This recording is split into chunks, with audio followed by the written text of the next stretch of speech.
Hey guys, this is Tara with Teaching on Lemon Lane, and I'm excited to do a quick video product walkthrough for the Brown Bag Get to Know You activity. Recently, I have updated this to where you have the printable version. So you have the choice of doing this as a digital activity or as a print activity. You can even assign it as say we assign it as a digital activity, and then you could do the reflection as a printable. So you've got a lot more flexibility with this. What I've included here is an editable kind of just instructions with how to do it if you are doing the activity where you send students home with a actual paper bag. The way that I would like to do that is that I include the instructions stapled onto their bag, and then I also do the brown bag biography page on the back as well that allows students to kind of write which items they've included in their bag and the significance behind that. I highly encourage you to include both of these options because if you're going to have students share, this helps reduce the anxiety. It gives them an option to kind of think through why they are including it. And it also works as a way that they can simply just read it if they're really nervous about the idea of standing in front of their peers and speaking about what they've included. So make sure that you include that so it gives them kind of just a pre-thought, pre-brainstorm as to why they are including those items and the significance behind that.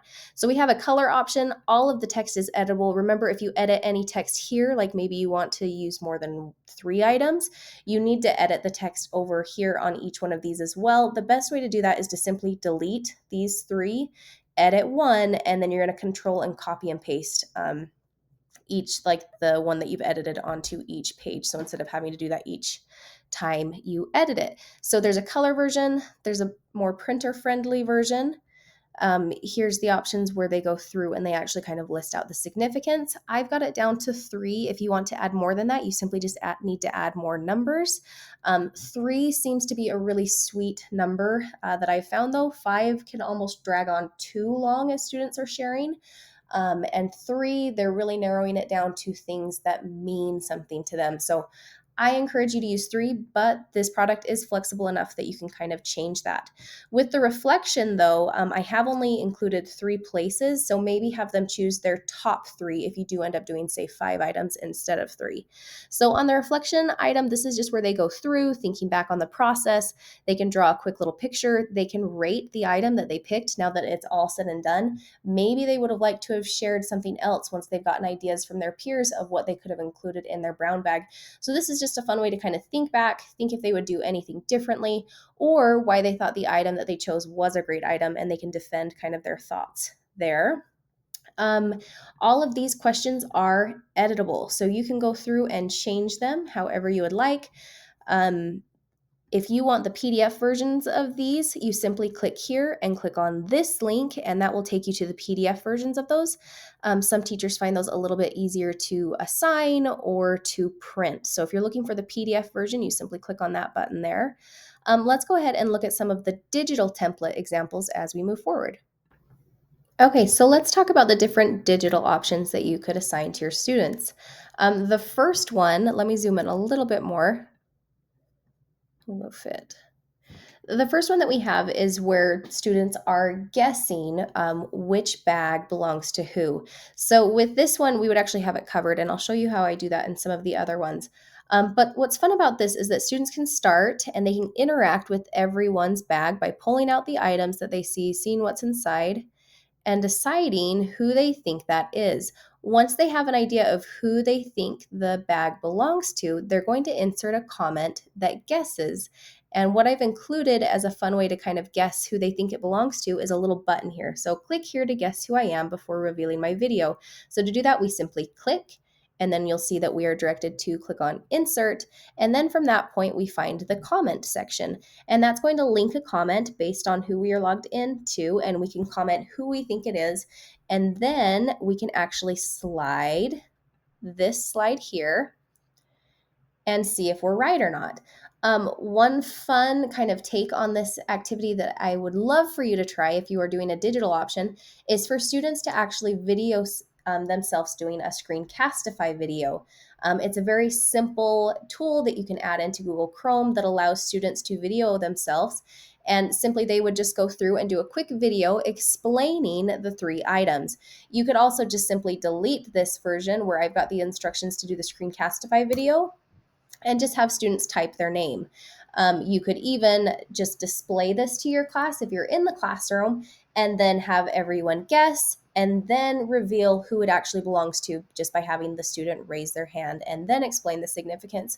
So a couple fun options with that one. So that's one of the digital options that you could do. The second version is where you just include the video link automatically right there. The third option is a little bit more in detail where the students can actually go through and they type out what each item is and its significance there. So again, students can go through, they can interact with it, they can still click on the button and insert their comment to guess who it is. They go through, they slide each item, and by the time they're done with it, they guess. And then lastly, they slide this little who am I over as well, and it reveals the name. And then finally, the only difference with this version is that we don't have the slides and we're not covering up the name. So it's just a little bit more straightforward. Before we go any further, I wanted to show an example of how we could actually create a digital brown bag. And remember, I always encourage you to model any activity that you do to your students first. And especially with the All About Me ones, create one for you. This allows your students to get to know you better and connect with you as a teacher. And we all know how important connections are during those first few days of school, and honestly, at any point throughout the school year. So let me go ahead and show you quickly how you can make one of these for yourself. Okay, so you've got a few different options for how you can insert pictures. The reason why I love the digital option is that you can actually use pictures that are already on your device. You can even use a quick Google search to insert pictures of that. So I'm going to show you exactly how I created the bag that I've used in the examples before. One way you can do that is simply just by going Insert, Image, Search the Web. We'll do the lemon first. And I just find an image that I like. I can scroll down. This one looks great. I double click and it automatically inserts it in. Now you'll notice we've got a lot of white space here, and you don't get the same effect when you put the lemon in the bag. And in order to put the lemon in the bag, it's all about layering these images. So I click on my image, arrange, order, and I'm going to send it to the very back. Now it looks like my lemon is in the bag, but I still have a lot of white space that I don't love. So if you are inserting the image that way and you're trying to minimize the white space, one way that we can do that is by masking this. So I come up here to this crop tool, I click on it, and I find the shape that I want, and I'm going to do a circle. And you'll notice it's minimized a lot of that white space, and I can actually even, if I double click, zoom in a little bit more to where all we have is just the lemon. And so I release, and I've gotten rid of that white space. And now, as I go to put the lemon in the bag, it looks a lot better. One tip is just always make sure that you have a little bit of that image poking out of the bag, because if you put it all the way in, you will be unable to select it and pull it out. So I just have it to where it's peeking in. Since creating this, I've created a shortcut for you to kind of minimize that. So let me show you how to use these shortcuts. You'll notice I've included these little shapes to the left of the bag. If we come down, we have these 6 different shapes to pick from.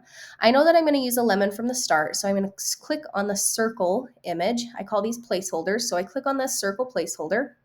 I come up here to replace image, search the web. Again, we would search for a lemon. I scroll down until I find the one that I want, double click, and now you'll notice as I scroll over here, it's automatically inserted into that picture placeholder right there. If I want to get rid of that white space, again, I simply double click, and then I'm going to use the blue corners to scale it just a little bit larger.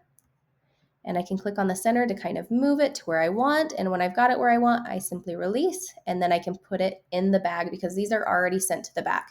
So depending on your age and capability of students, you've got a couple different options. The original instructions that I've included show you how to insert that image from the start, how to scale it, and how to mask it. However, if you want to simplify the steps, definitely use these picture placeholders, which make it so simple. For instance, let's show you how we did the poppy. So I click on the shape that I use. I come up here to replace image, search the web, and I go ahead and click on the image that I like the most. I'm just going to go ahead and go with that very first one. I double click and it automatically inserts it and scales it to that picture placeholder.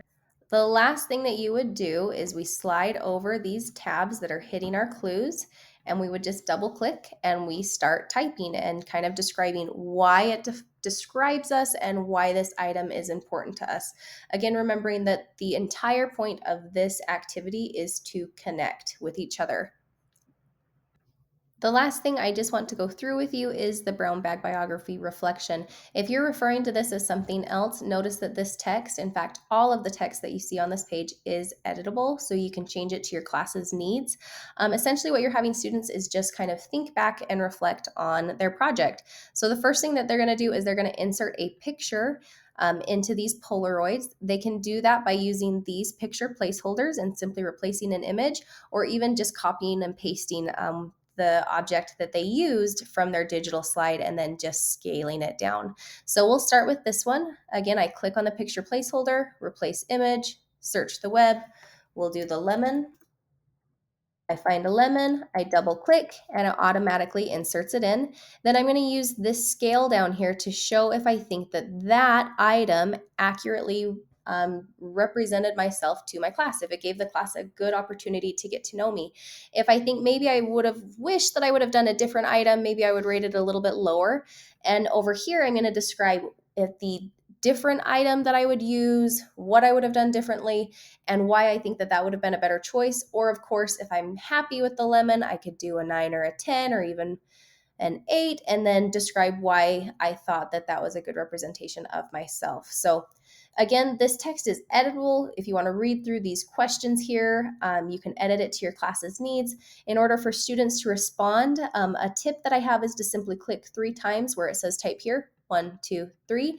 It highlights everything and it allows me to automatically start typing. The last thing that we have down here is just a reflection on the project itself. Did they feel like they were able to get to know their peers better? And did they feel like they were able to get to know their peers better? And of course, they kind of explain their thoughts and their reasoning there. That is everything. If you guys have any questions, please reach out to me at teachingonlemonlane@gmail.com. I always love to hear from you guys. I can't wait to hear what you think. Thanks so much, guys. Bye.